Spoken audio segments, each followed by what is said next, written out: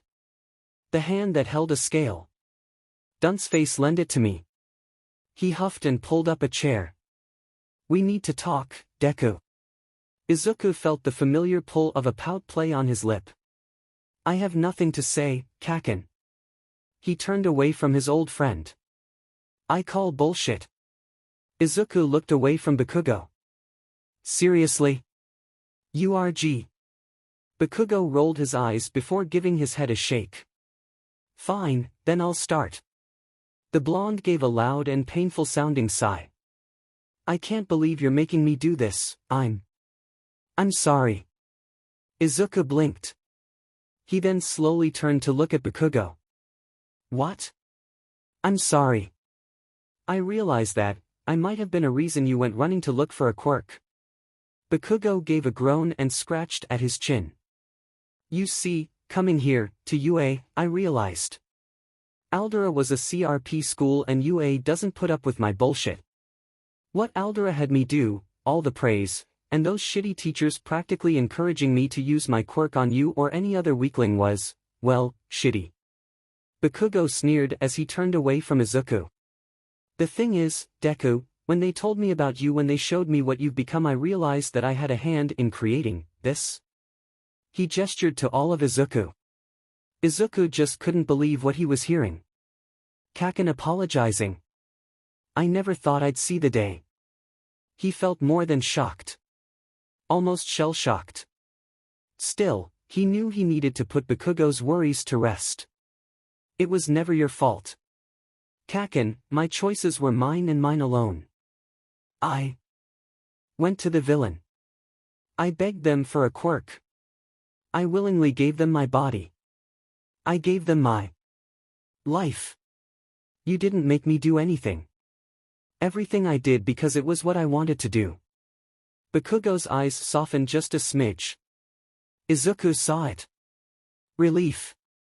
But those red eyes quickly hardened right back. Ha! I still just. I'm not even going to ask why. I know why. But, Auntie Inko. Izuku felt a bit of sadness tug against his chest. I heard through the teachers that she left. I guess when I never returned home she just figured I died and left. So, she never told you? Izuku shook his head. TCH. She just told us she moved. Never mentioned you or the fact that you left. I just assumed you were with her. Bakugo scuffed a foot against the floor in irritation. It's fine. Izuku told Bakugo with a nod. If she's happiest in America with my father, then, I'm okay with that. He gave his old friend a smile, but Bakugo wasn't smiling back. The hag, my mom she wants to see you. Said she misses your face. A load of bullshit if you ask me. Regardless, I told her maybe after you come back on Tuesday. Does that work? Izuku blinked at the request, a little stunned, but still, he shook his head. No. Not after I come back. He put his hand to his healed eye. Maybe a few days after. Like on Friday or Saturday. Bakugo nodded. I agree. How are you holding up, by the way? He asked, his voice now a little softer. Something Izuku, again, never expected. Izuku shrugged. It was a lazy half-hearted shrug. As good as I can. Dreading tomorrow. Bakugo pulled a worried face and looked away from Izuku. It's F up. He whispered that, but Izuku was still able to hear it perfectly. I know, but it's like Mr. Aizawa said, they don't have a choice. Bakugo gave a weak snort. I know, it doesn't make it right though. Not in the slightest. Hey, if I can survive you and transform into this. I can survive anything those at the HPSC throw at me. Bakugo gave another snort at Izuku's words before giving his head a good shake. Okay, smartass. I guess I'll leave you to your book. He grabbed the phone off of the little table and unlocked it. But I'm thinking that the others and I might want to watch a movie if you're interested. Izuku couldn't help but grin. What? He huffed with a bit at the grin that Izuku was giving him.